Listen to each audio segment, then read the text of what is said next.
Namaskaram, Sri Gurubhyo Namaha. Shankaram Shankaracharyam Keshavam Badarayanam Sutra Bhashya Krutau Vande Bhagavantau Punah Punaha. Welcome to the Global Festival of Oneness, the 6th annual edition. For the past 5 years, we have been organizing this month-long festival to celebrate the works and the teachings of Jagat Guru Ādi Śaṅkara.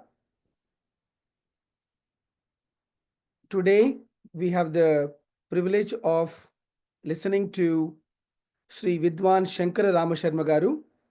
He is going to be speaking to us on the topic of gems of wisdom from Ādi Śaṅkara's Prashnottara Ratna Malika. Vidwan Shankar Rama Sharma Garu, a dedicated researcher, is pursuing a PhD at the Indian Institute of Science, Bangalore. He is a proficient Sanskrit scholar. He was initiated into the teachings of the Bhagavad Gita at the tender age of 4 by his mother. He earned the blessings of the Jagat Gurus of Sringeri and Kanchi in 2013 for memorizing the entire scripture. Having accomplished the Pravesha exam by Sura Saraswati Sabha of Sringeri, he holds an MA degree in Advaita Vedanta from Karnataka Sanskrit University, guided by his grandfather Maha Mahopadhyaya, Dr. Krishnamurti Shastrigal. He is currently engaged in writing Shastra Parikshas in Tenali. He began his Vedadhyena under his paternal grandfather, Sri Ramalinga Sharma Garu, and continues it under Sri Anantesha Sharma Garu. Shankar Rama Sharma Garu has conducted Ramayana Navahams and Bhagavata Saptahams multiple times, delivering discourses in Tamil, Kannada, and English. His repertoire includes various parayanams and discourses on spiritual topics. He serves as a techno-linguistic scholar at the Vyoma Linguistic Labs. He strives to use technology for the prachara and seva of Samskrita Mata. Jai Samskrita Mata. This conference happens for a month long until June 1st, morning 7 p.m. IST and evening 7 p.m. IST. This is the morning session, and I now request and humbly pranams to Shankar Ram Sharma Garu to begin his discourse. नमः सर्वेभ्यः नमो गुरुभ्यः यस्यान्तन्नादिमध्यं न हि करचरणं नाम गोत्रं न सूत्रं no जातिर्नैव वर्णा न भवति पुरुषो नानपुंसं च स्त्री नाकारं नो विकारं न हि जनिमरणं नास्ति पुण्यं न पापं तत्त्वन्नो तत्त्वमेकं सहजसमरसं सद्गुरुं तं नमामि सदाशिवसमारम्भां शङ्कराचार्यमध्यमाम् अस्मदाचार्यपर्यन्तां वन्दे गुरुपरम्परां मौनव्याख्या प्रकटितपरब्रह्मतत्त्वं युवानं परिशिष्ठान्ते वसदृशिगणैरावृतं ब्रह्मनिष्ठैः आचार्येन्द्रं करकलितचिन्मुद्रमानन्दमूर्तिं स्वात्मा रामं मुदितवदनं दक्षिणामूर्तिमीडे वेदान्तार्थविभासकाय शान्ताय सन्न्यासिने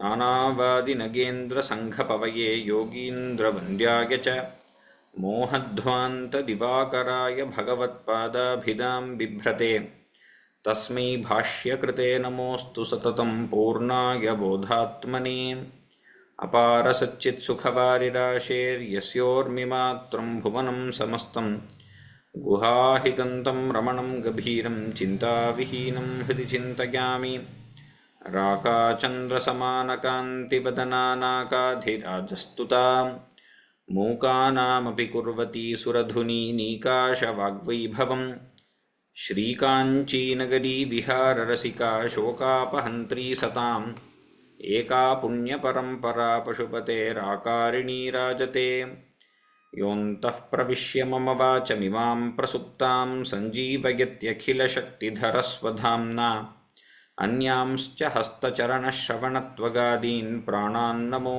भगवते पुरुषाय तुभ्यं मूकं करोति वाचालं पङ्गुं लङ्घयते गिरिं यत्कृपातमहं वन्दे परमानन्दमाधवं यत्कृपातमहं वन्दे सद्गुरुं चन्द्रशेखरं मातामहौ मातरं च पितरं च पितामहौ मातुलं च गुरून् सर्वान् वन्देऽहं ज्ञानसिद्धये।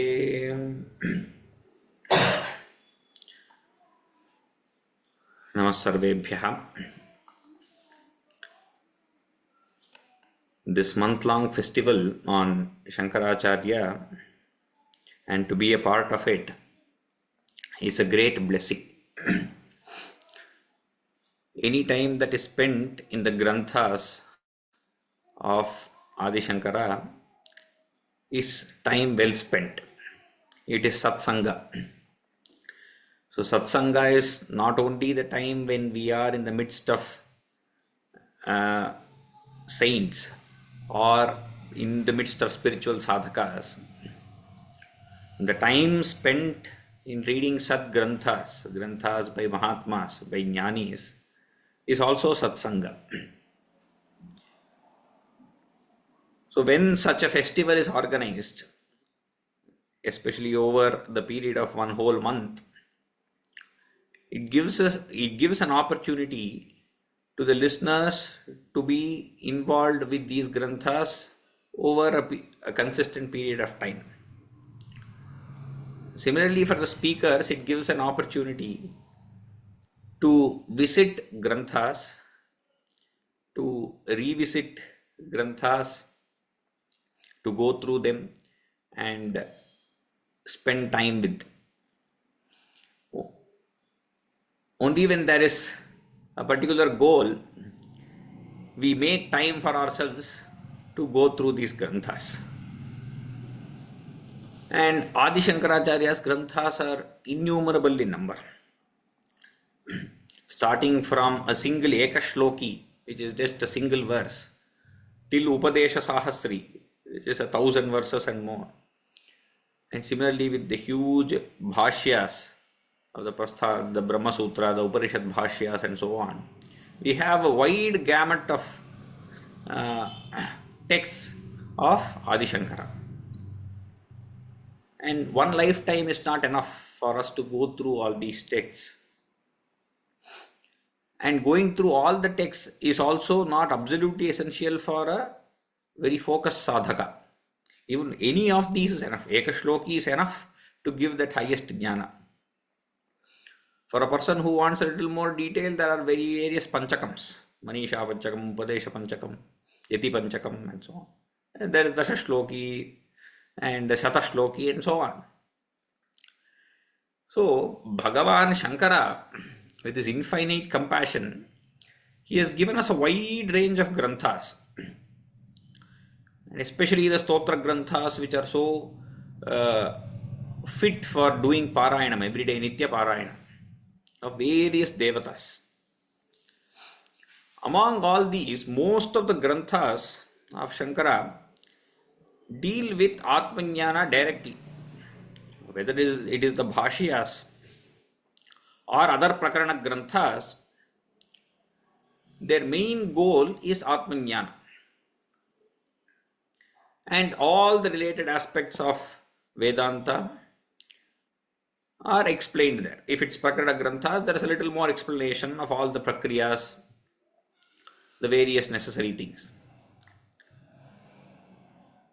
This Prashnottara Ratna Malika that we are going to just touch upon today is slightly unique in the sense that the focus here is not on the moksha purushartha, though it begins and ends with moksha purushartha only, showing that the Granthakara is still intending us with Upakrama and Upasamhara and moksha.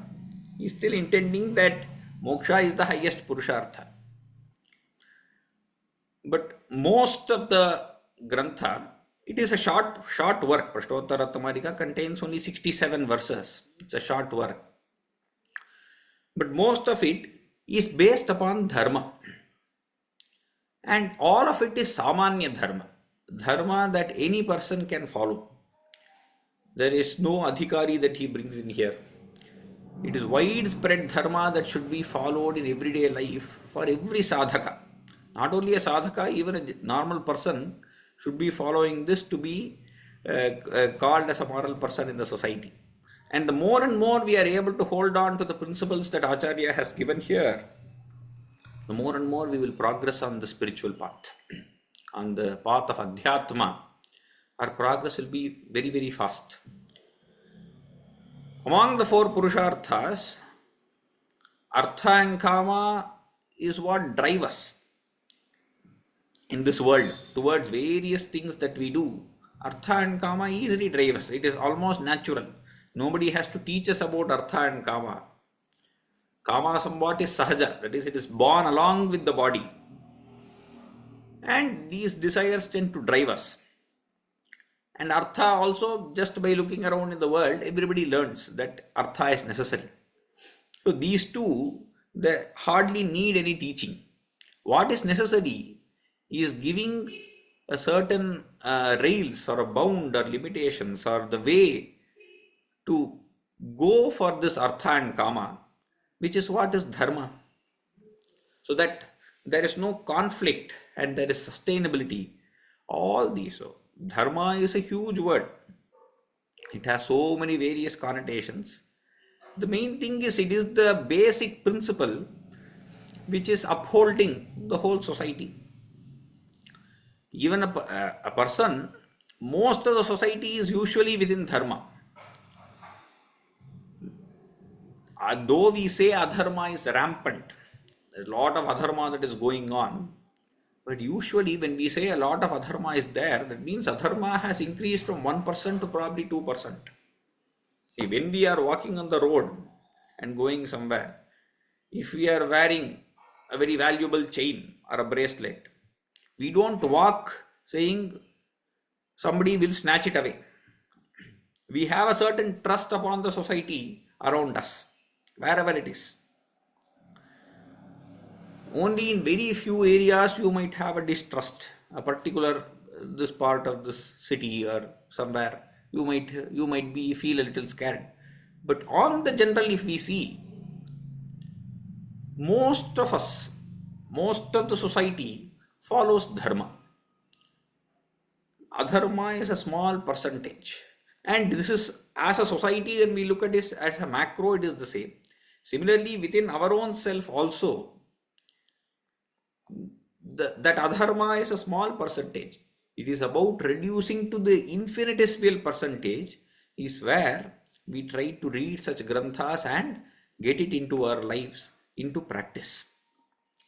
Especially, each of this is a shastra. When that Rishi Vakya comes through this Mahatma, through a Jnani, it is a certain shastra. In the third chapter of Gita, Bhagavan Bhashyakara kind of deals with this, saying everything, all our actions in the world are driven by raga and dvesha, either driven by likes and dislikes everywhere. And all those likes and dislikes are due to our previous vasana, the samskaras that have come within the tendencies. So then how do we overcome that? He asks the question and he answers saying, only by listening to the words of Shastras. That is why that is where we have to use our willpower. He calls it Purushakara. That willpower that we have has to be used in the walking on the path that Shastras give us. This beautiful grantha called Prashnottara Ratna Malika by Acharya kind of draws out that path in various fields of samsara for us. Just like Upanishads, this grantha also is a question answer session. Rather, it is a more intense question answer. Out of the 67 verses, each verse on the average has 3-4 questions. So there are probably more than 200 questions. And sometimes the questions are very long and the answers are extremely short and concise. And so well strung together. And hence Acharya gives the name himself as Prashnottara Ratna Malika. Ratna means gems. And Malika is same as Mala, which means a garland. So it's a garland of gems, and What are those gems? They are this question and answer. Each question and answer is a gem. And what would one do with such a mala, such a garland, which is quite valuable, is one would want to wear it. And if one wears it, they will look, their beauty increases. That is why we all wear various garlands, whether it's a gold one or a one made of flowers or whichever one. It is to ornament ourselves. And hence Acharya begins the first verse saying, you please wear this garland. Kakhalu nalang kriyate drishta drishtartha sadhana patiyane amuya kanthasthitaya Prashnottara Ratna Malikaya.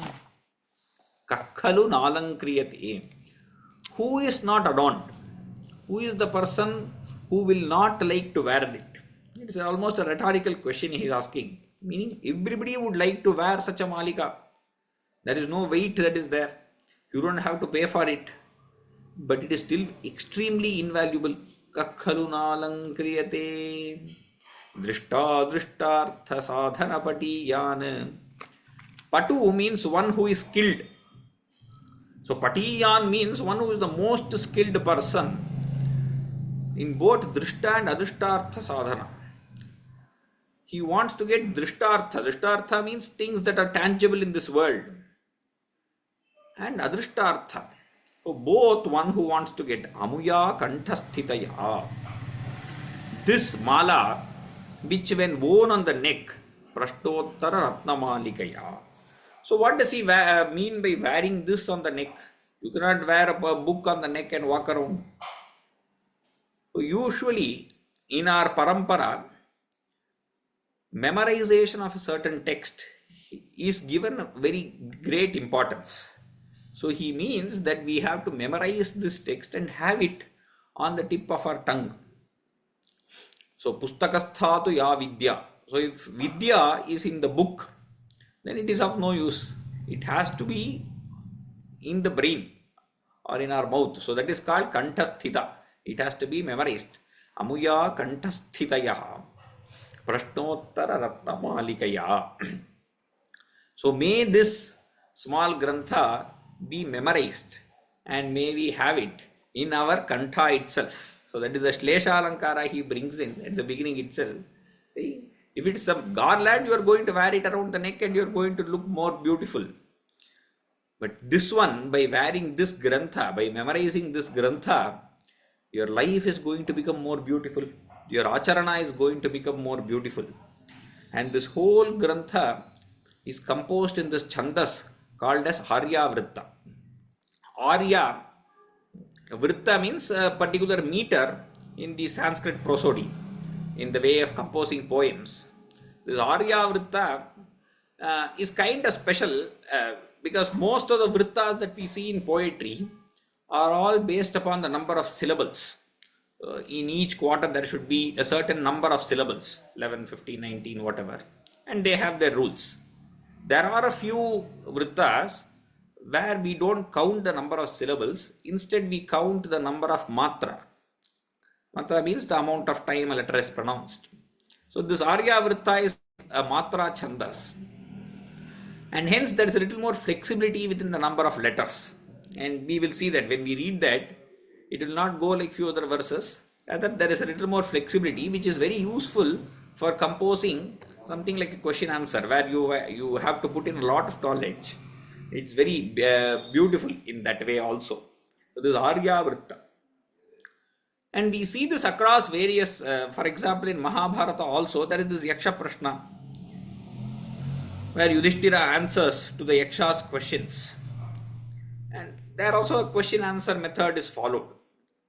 Probably Acharya drew his inspiration from there to give us this grantha, to grace us with this beautiful Prashnottara Ratna Malika. So there he begins the first verse asking Bhagavan kimupadeyam guruvachanam heyamapi kim akaryam ko guruhu adhigata tattvaha shishyahita yodyata satatam. As I already mentioned, there are about 67 verses in this whole grantha. We are, of course, not going to be able to see all of them in such a short span of time. What I am going to do is I am going to show you a few verses here and there we will go through to see how we can use it in our own lives as sadhana, and how beautifully Acharya has given us this. And then it requires our own self study to go through this in a deeper manner. So the first question asks with a first question is a very basic question. What should I do? What should one do in this world? With this willpower that we have, anything that we do, we use that will of ours, and we start to do a certain karma.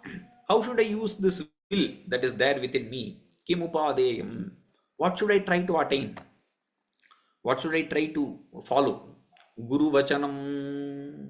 Yes, Guru Vachanam. So wherever you will see here, there are a lot of links. So now he says Guru Vachanam. Then immediately a question arises, who is Guru? The answer will come later. But now what should be followed? Guru Vachanam should be followed. So here, Guru, there are a lot of connotations. A person who we have surrendered to, who is Atmanyani, is the main Guru, is a Mukhya Guru. All our elders, the family practices, all the sampradaya, they are also Guru. All of them are a Guru. The way we are taught by elders, a Shishta, a person who is a Shishta. Shishta means one who has Acharana of Dharma. He is a Guru. So the first Guru for a person is his own parents. So their Guru Vachanam. Then it might be an Adhyatma Guru, or any person who you learn from could be called a Guru. So that Guru Vachanam. But the main Guru is the Shastra itself. That's where we need extreme Shraddha. Shastrasya Guru Vakyasya Satyabuddhya Avadharana, says Bhashyakara in the Viveka Chudavadi itself.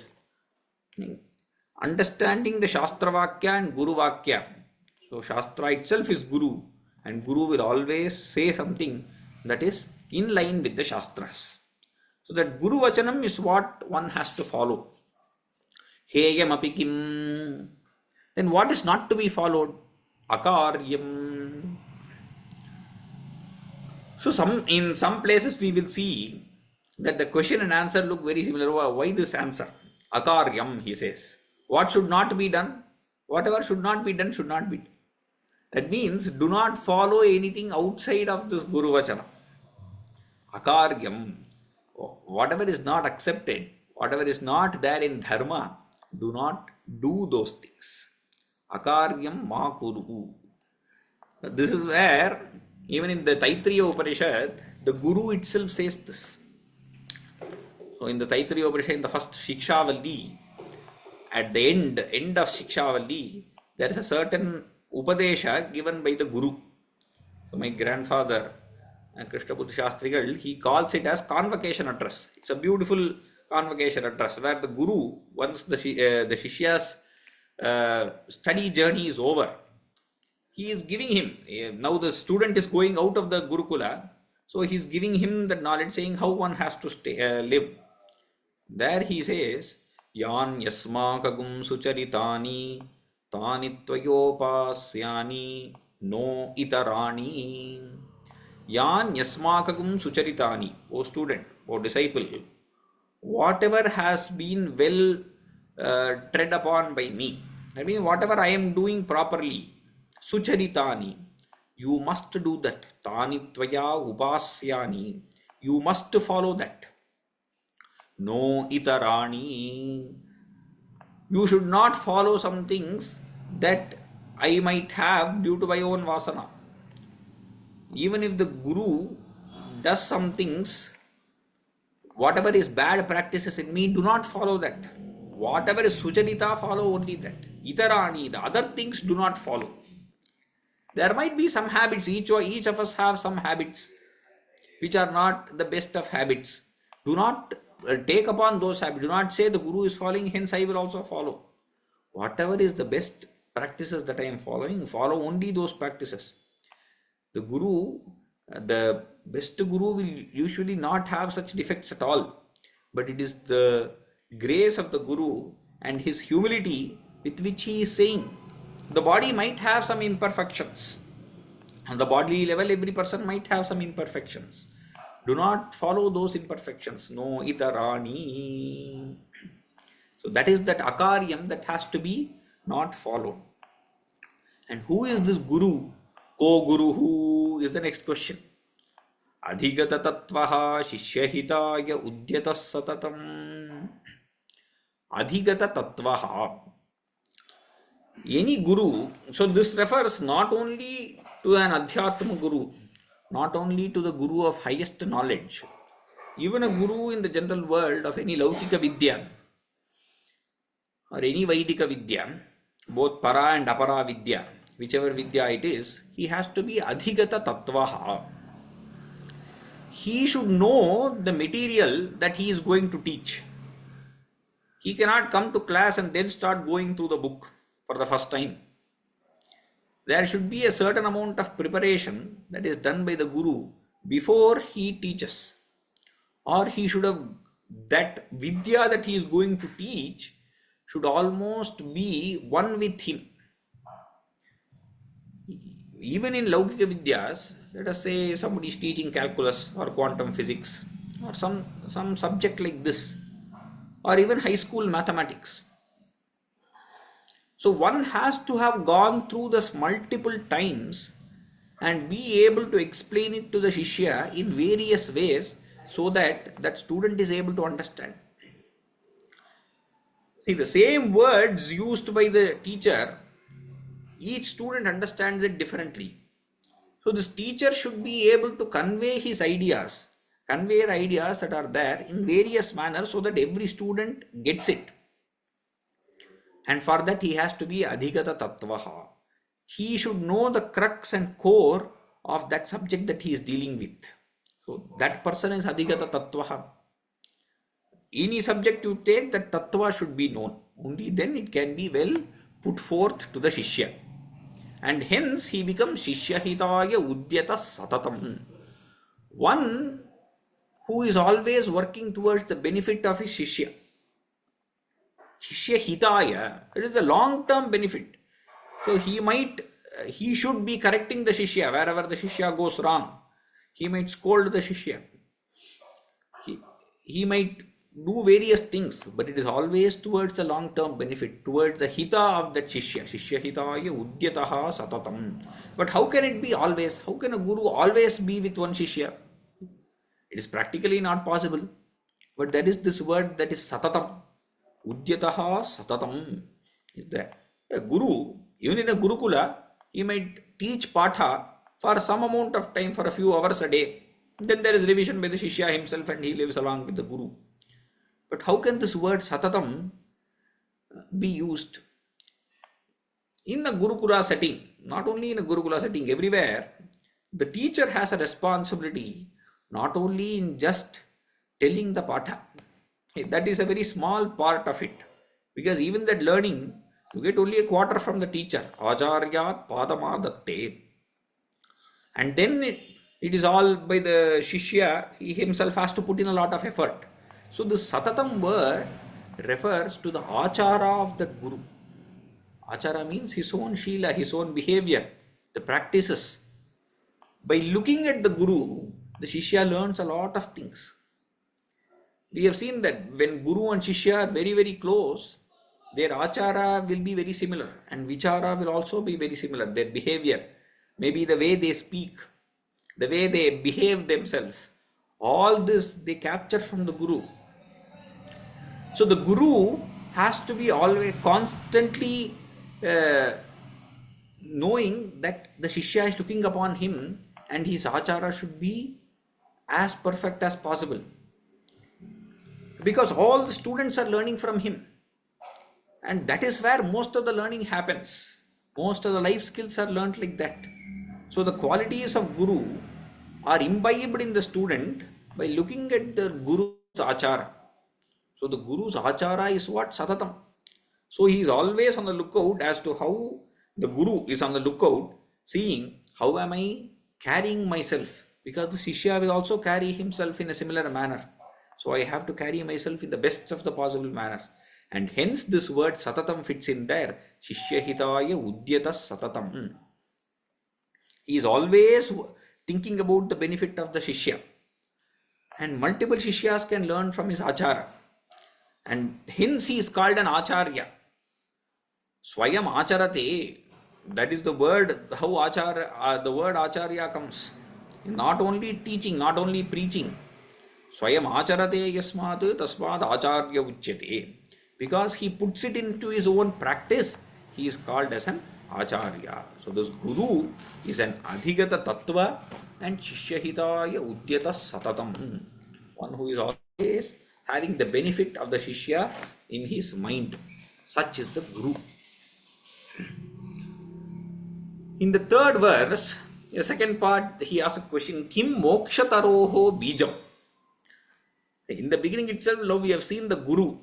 And immediately, Bhagavan asks, Bhashyakara, that is the Granthakara, he talks about moksha, which is the highest Purushartha. So the Grantha begins with that moksha.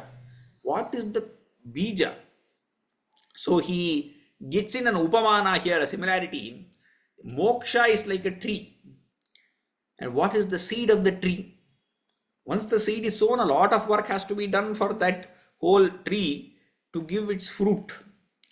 So that moksha is the fruit that is going to come from the tree. But what is the bija? How do you begin that sadhana? Where do you begin it from? Samyajnanam kriya siddham.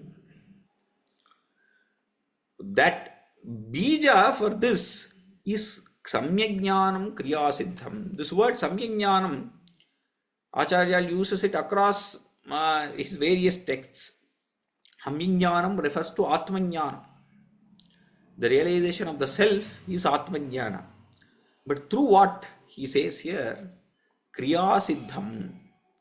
See, across his various bhashyas, he has clearly stated that jnana cannot be attained by karma at all. This karma jnana samuchaya there is so much khandana across. Almost every bhashya has this khandana somewhere or the other. Here, for the general populace, he says Kriya Siddham. Kriya Siddham does not mean jnana arises from karma. Kriya Siddham, he refers to karma yoga here. You start off, for a person in this samsara, you have to do karma yoga. And that would give you the chitta shuddhi for the samyajnana. Samyajnana is moksha. But that has to come out because everybody has to do karma. Only the Uttamadhikaris, immediately after listening to a Mahavakya, they have Atma Sakshatkara. But any general person has to go through this process of Karma Yoga, hence Kriya Siddham. If you say it is Kriya Siddham, if you are talking about samsara, then we need a certain manual of how to deal with this samsara. And hence Bhagavan, he begins with the next question, Kaf Pathyataro Dharmaha. What is Pathyatara? Pathya means something that is beneficial is called as Pathya. It is usually used in this Ayurvedic connotation also, whereas restrictions on the diet is called as Pathyahara. Meaning at that particular time when this person has some physical or mental problems, certain aharas are not to be eaten. There is a certain restriction. Why that restriction? Why not eat anything? Because for a long-term benefit, if these are not eaten now, the body would get better. It would cure faster. And hence that pathya. What is pathyatara? Acharya asks. What is pathyatara? Means a comparative way of saying. Meaning among all things that are pathya, what is the better one? If I compare it to any other pathya, this should be better. Dharma. Follow dharma. Follow the Guru Vachana. That is what is dharma. Following that Guru Vachana, Shastra Vachana is dharma. So you follow that dharma. So he begins. So immediately after talking about Mokshataroho Bijam, he comes to dharma. And from here on, the next 40-50 verses talk about this dharma from various aspects. And hence I said there is a unique focus on dharma in this grantha. which we do not find in many of the other granthas of Acharya. There is a lot of focus here on dharma and on everyday aspects of living. So that is what is beautiful here. In the 7th verse, Kasmad Bhayamiha Maranat Andhadiha ko Vishishyate Ragi Kashuro yo Lalalalochana Badir Navyadhitaha. Kasmad Bhayam Iha, asks Acharya. So, from where does fear come in this world? Where is everybody scared? What is everybody scared of? Maranat. It is the one singular thing that drives so many things. Marana, death. Most of us do not think of death. In everyday life, we are all involved in our own activities. The death seems like it never comes into our mind at all. But that is the only thing that is going to happen for sure.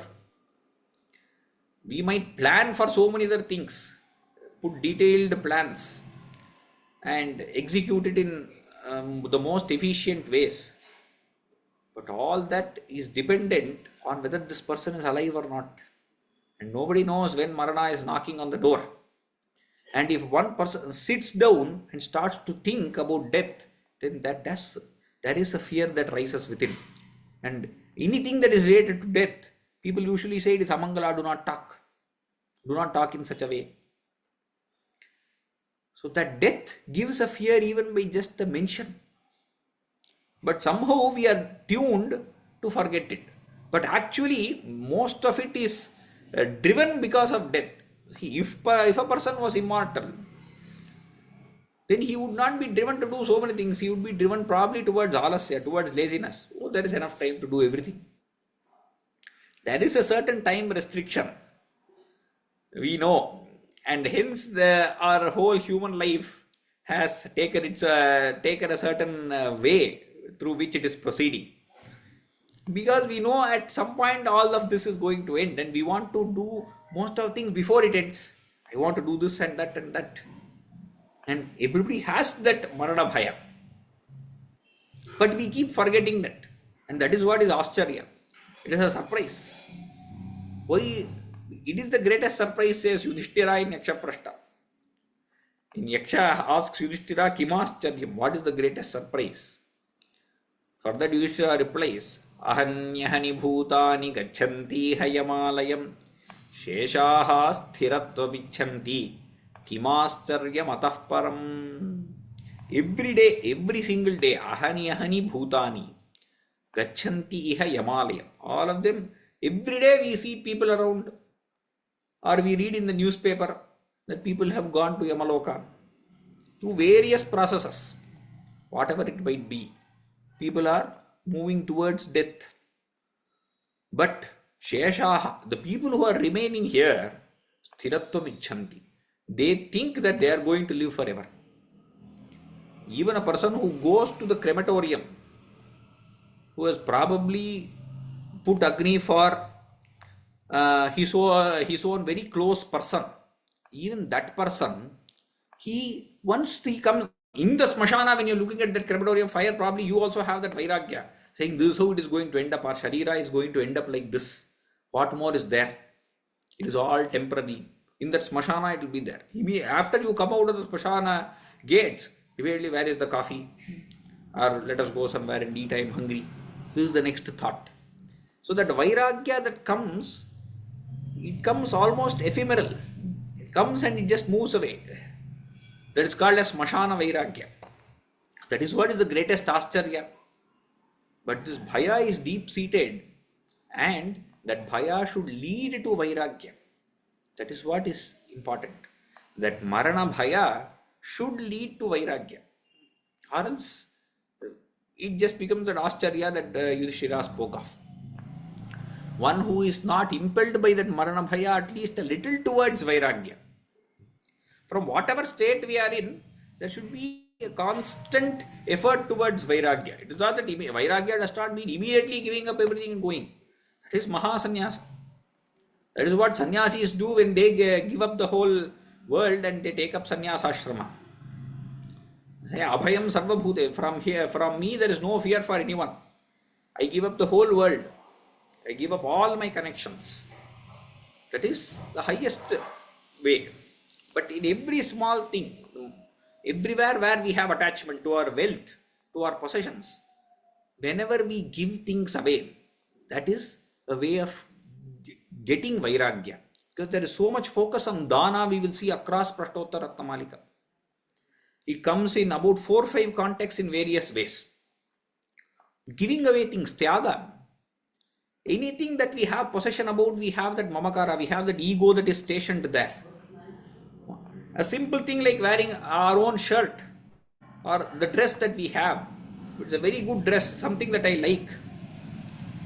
To give it away causes probably some emotional pangs in the heart. You might be giving it to a person in need of it. But still, it's oh, this shirt, I bought it in this place. It was given by so and so person. And you are giving it away. But when you actually give it away with your whole heart, there is an ananda that can be experienced only by giving that thing away. So there is that ananda sukha in tyaga. That tyaga needs to be cultivated. As more and more tyaga is cultivated of giving away your wealth, giving away possessions to that person, to the needed person, to the patra, then vairagya is cultivated at every step. It might be a small pen that you possess, it might be sharing with somebody else. Everywhere it is that large heartedness that is required, and that should fuel vairagya. That's how it should come. The next question in the 7th verse is Andhadihako vishishyate. Who is blinder than the blind? Ragi, one who is so attached. So this attachment can only be overcome by giving away. By slowly starting to give away whatever you possess. If you possess lot of wealth, give away a small amount of wealth. Even if you possess crores, giving away a few 100 rupees might also cost something. Might also cause pangs in the heart. Begin with that.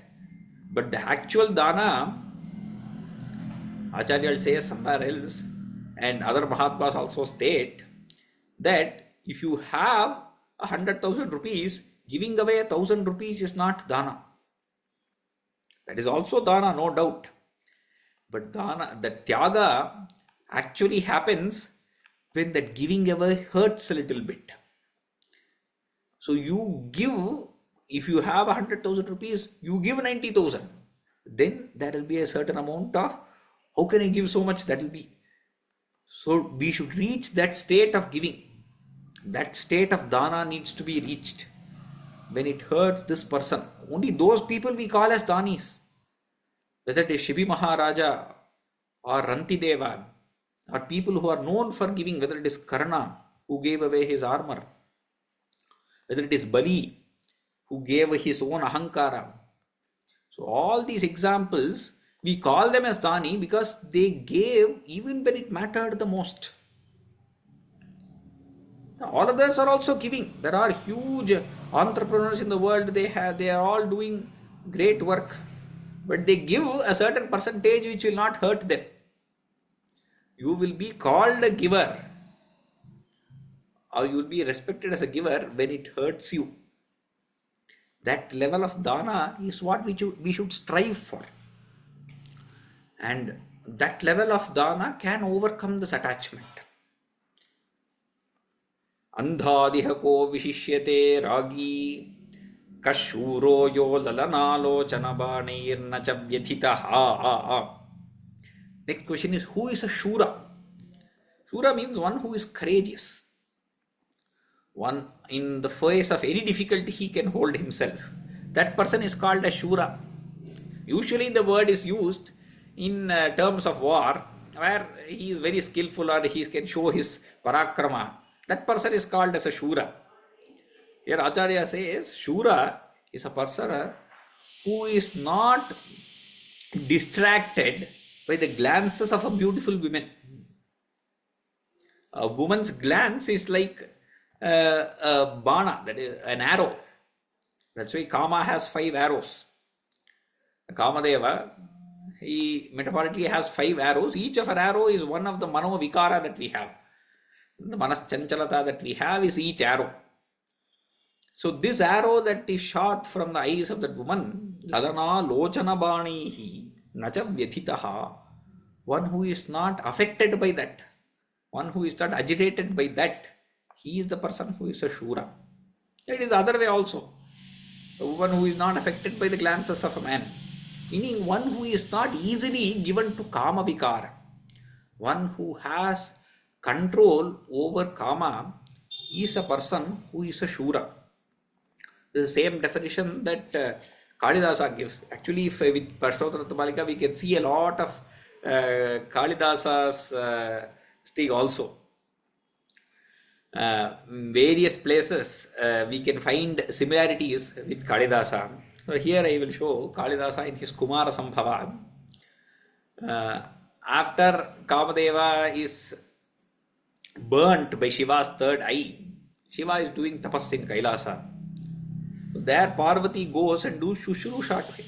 Parvati is serving him by bringing in flowers every day, by doing puja to him, etc. Shiva is sitting in tapascharya. He has not even opened, almost not opening his eyes and sitting in tapascharya.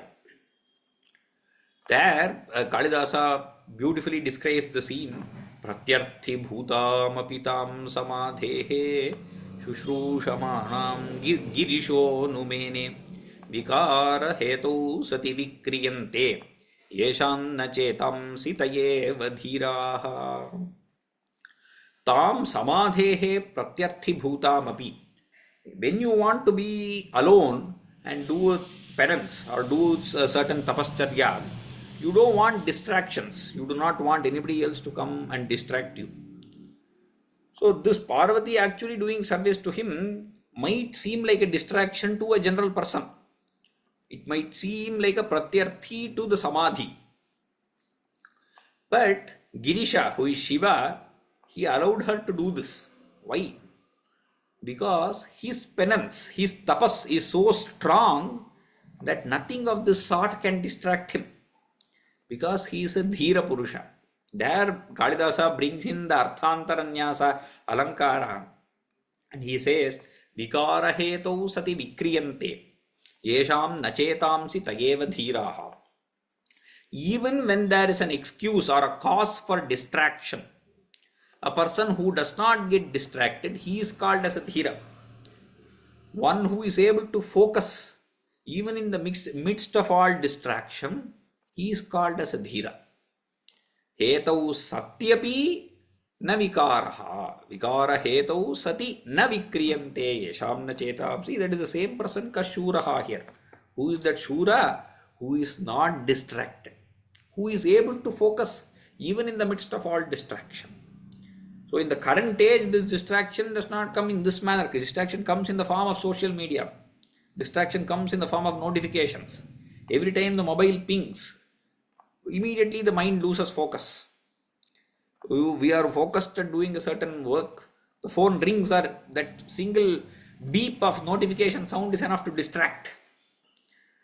So people do research to see what sound distracts. And the mobile companies use such a sound to distract us.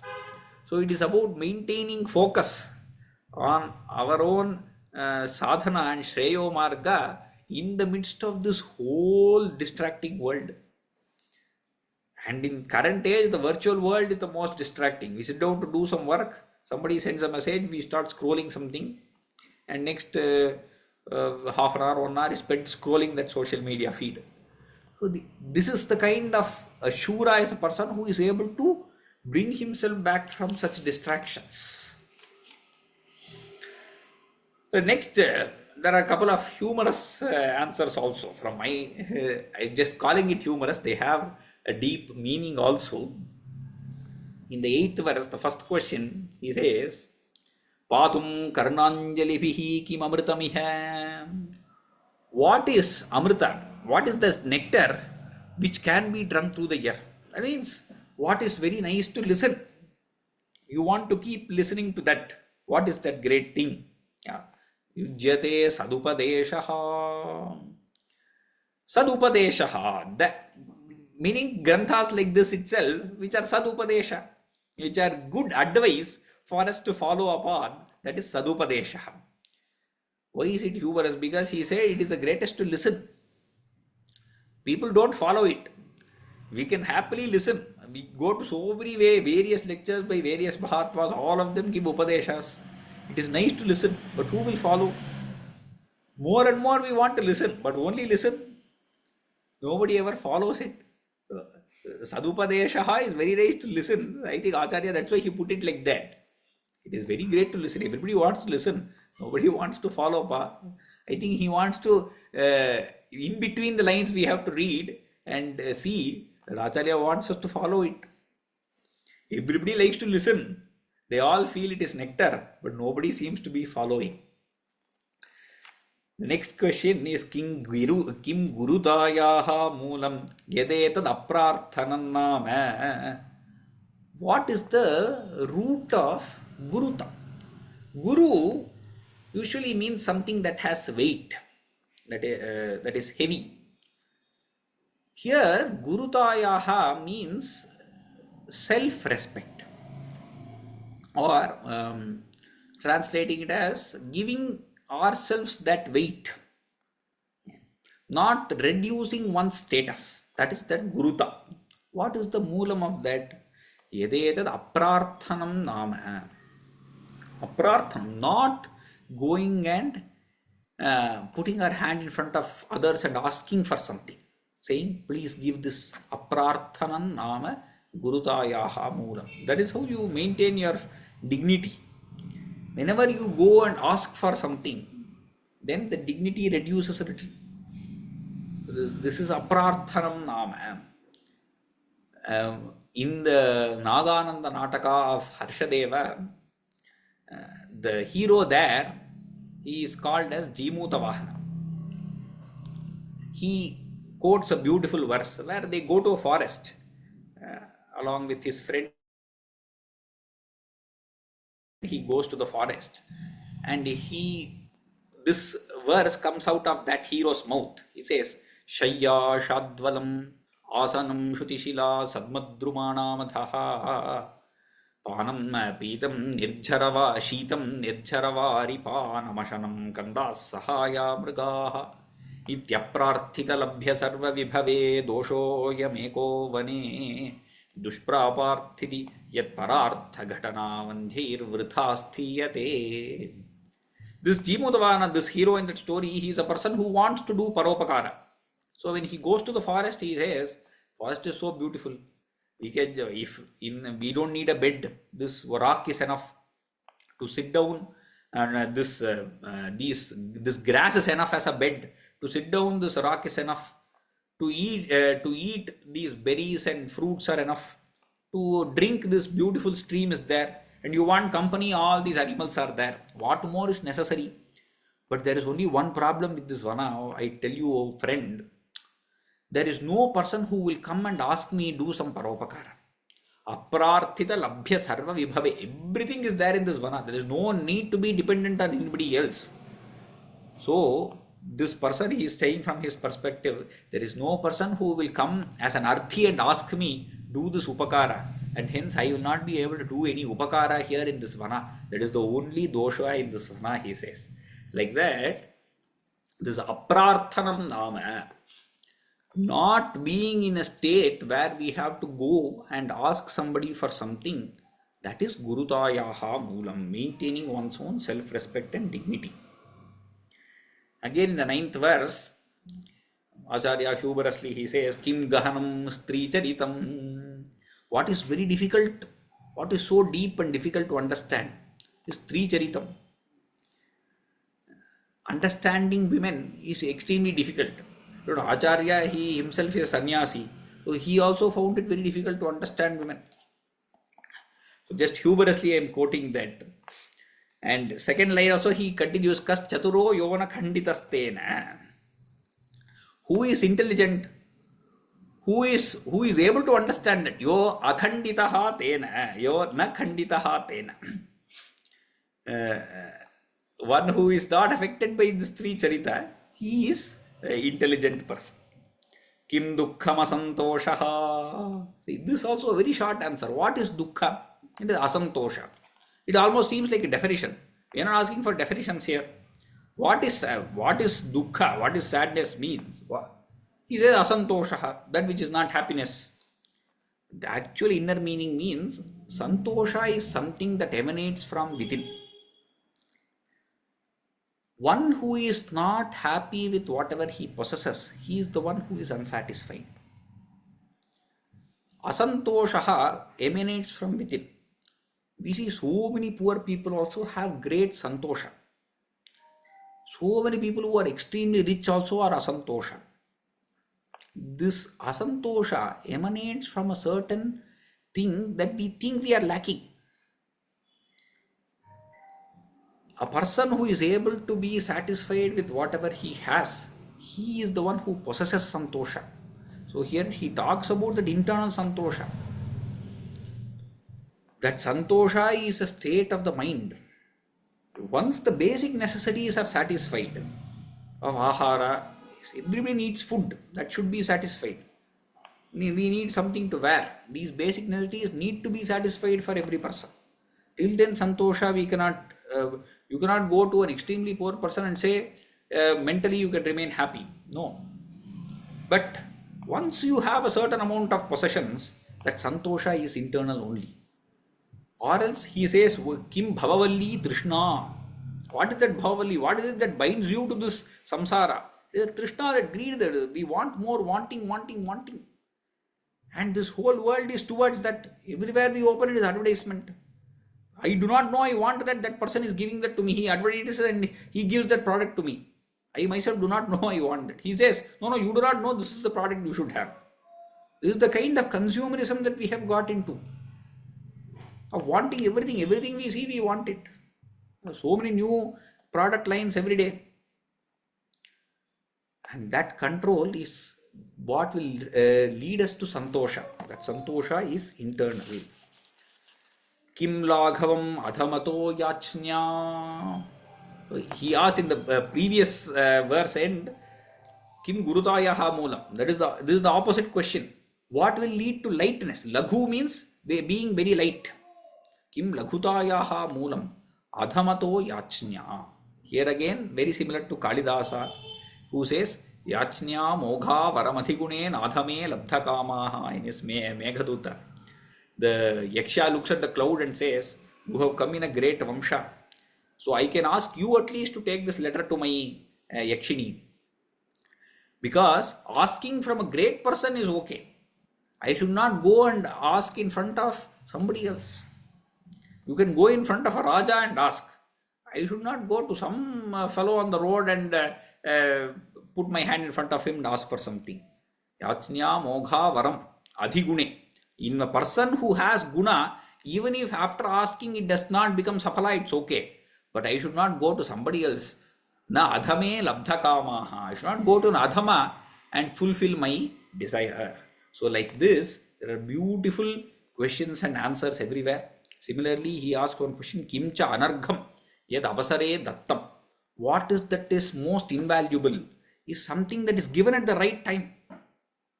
That is also a part of dana. As I said, there are various ways of how to do dana. That which is most invaluable is given at the right time. Similarly, he asked, what is amrita? What keeps on growing? That vidya which is given to a shishya, such shishya is what that keeps on growing. Because once you give that vidya to a good shishya, he will go forward with that, he will keep it in his achara and he will spread that among all his shishyas. And that goes on like a tree and tree and tree. And that is the most amrita thing. Similarly, at the end he comes and he gives a lot of upadesha for sadhana about bhakti towards, and he says, Shankara Narayani Katma Ekatvakaha. Where should bhakti be done? In either Shankara or Narayana, who are the same Atma Swarupa.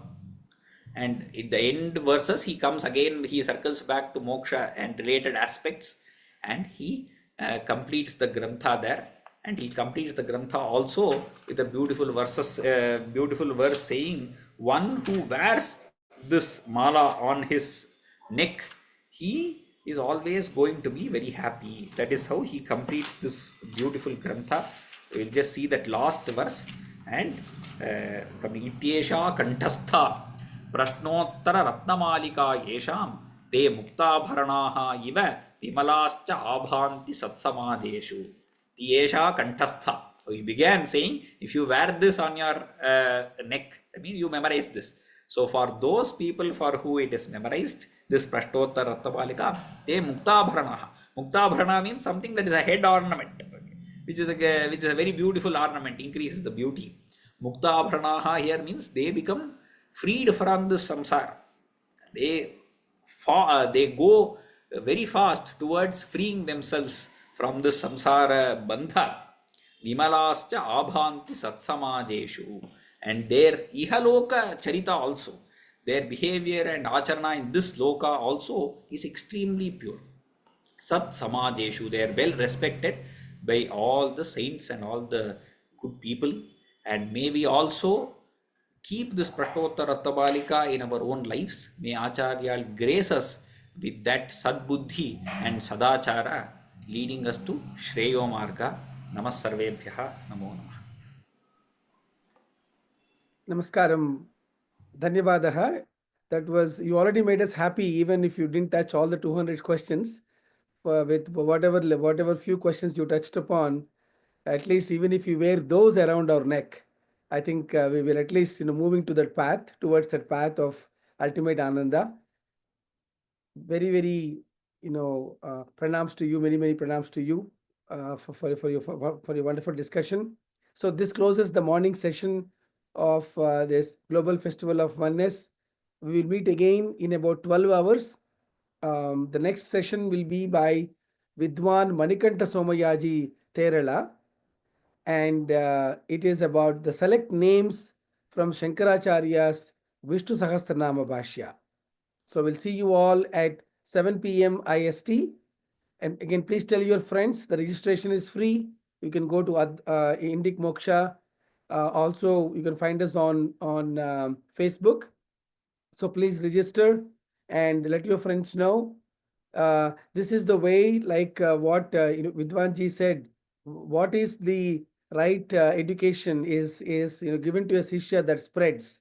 So let us all be the Uttama Sishya, that we can spread this wonderful work of our Jagat Guru Ādi Śaṅkara. Om Namah Shivaya, Shivaya Gurave Namaha. Namaskaram.